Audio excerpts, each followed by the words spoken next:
The thing was, then we had to get other people involved. And a real good story comes to mind. I remember me calling Leonard Falcone, who was resistant to join the group.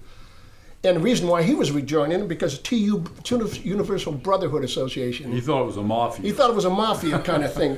And I called him, I know, and I called him, and he says, come on.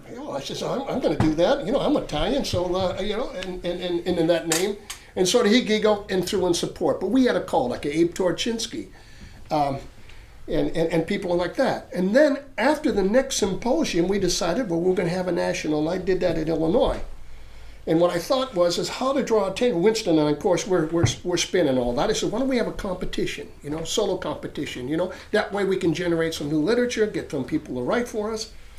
And I remember inviting Roger Bobo to play, who was a little bit reluctant at first, and can't blame him.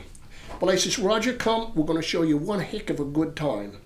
And, we did that with the jazz guys, too. I invited Howard Johnson again and tried to set it up as a little different thing, but having competitions so the students could get involved. Mm-hmm.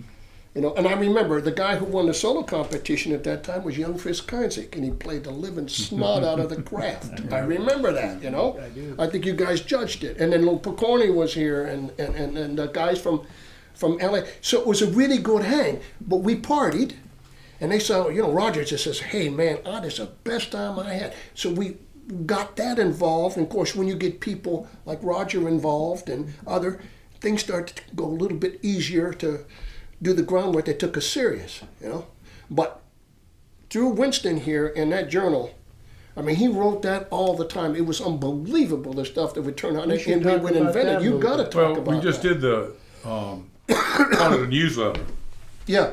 And it was just we had no budget. The official publication. There was no budget at all. No budget. We got a little bit of support from the so literally, I don't know, for the first 5 or 6 years that we did the newsletter, I just put this together. And I'd contact people, say, I'd beg people to write stuff. If I couldn't get somebody, I'd make up an article and make up a name or what. I did anything I had to do to put a 6-8 page newsletter out. And I got copies of all those early ones and everything.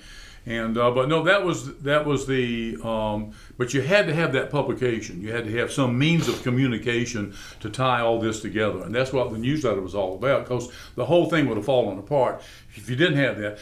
There was no email, guys. There was no internet, and you either picked up the telephone or you sat down with a typewriter and you typed these things out, and then you print them up. You send them to the printers, print them up, and mail them out. But that was the official communication, and it was a very important thing to do. You had to have some kind of communication going there.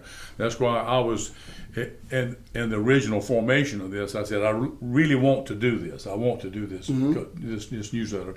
And then I ultimately turned it over to Bob Whaley up at Western Michigan. And he became the next, he ran that for quite a while, did a real fine job with it. But that was the primary means of communication. Well, at that particular time in Illinois, I had a colleague, Tom Saab, he was a percussion teacher, and they had that percussion PAS going really good.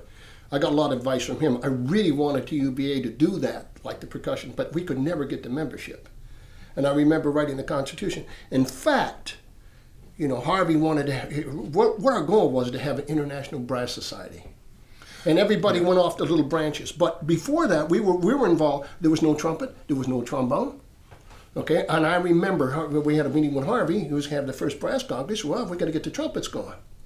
So Dave Hickman's on my faculty, all right? Yeah, it's amazing. And so you spin it off. It took a tuba player to inspire, and it took the tubists getting organized really first. Yeah.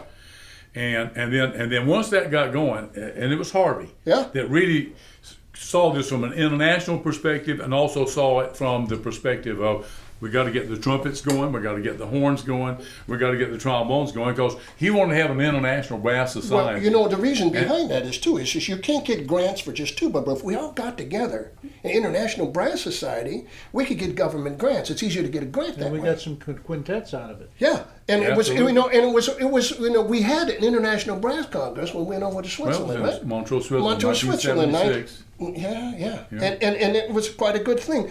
But the resistance was, I mean, everybody, their horn wanted their own little thing. They had the horn call starting, and too bad we didn't go that route, But now look at ITEA. Harvey was the primary motivator behind it, and then we had the second International Brass Congress here at Indiana Here in Indiana, University. we I had won't that. say 88. I don't remember the year.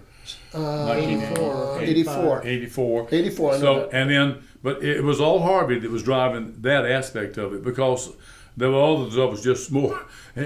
Our brains are a lot smaller than Harvey's, and we didn't think as big as Harvey did. I mean, almost nobody on the planet did. Well, Harvey's goal was, So it was all we could do to think about the tuba stuff. And as Harvey, he's already got the tuba thing. Now he's got the trumpet thing. Now he's organizing the whole. All the other brass societies. Now he's got the whole world tied up in this, and that's the scope of Harvey's thinking. Well, the statement he made is look it takes the same energy to think big as it does small, right? Yeah. He says if you think big, you can cut it down a little bit. But if you think small, you can't go anywhere. And that was his philosophy. He'd say In that the for spring years. of '74, just before I left Tennessee, Harvey convinced me and you guys to have the first regional tuba conference, which we had at University of Tennessee. You were involved in that, and Tommy Johnson came from LA, and Brian Bowman, and that was the beginning of that, which has gone on pretty much every 2 years. These were the regional. The regional, Regional. what we call regional, SWRTEX now, or something like that, right? You see, and still back in those days, it was still national because we didn't have many Europeans involved. We it took us a while to get going. Always wanted it. If at first there was this, international and national, and I remember the one that when I did get to Los Angeles, and I was there 4 or 5 years, I hosted the third, called the third international. We did it in Los Angeles, which was And all of us, and that was out of our own pocket too. That's You had no right. budget. I mean, you lost big time. I lost about 5,400 of my own bucks for that thing, just because we had to get the people there. Harvey's went down 50 grand on the first one. University covered it, but I remember he also when I out- came here, hey, We came out of 1973 conference with 100 new pieces for That's right. tubas. 100 new pieces. That were composed to For be that. premiered at the at conference. the conference. So you say, well, what did their TUB, ITEA have accomplished? Just any single one of those international congresses, symposiums that we've ever had, any one of those has generated dozens of new pieces, which means hundreds of new pieces in the last That's right. 35, 40 years.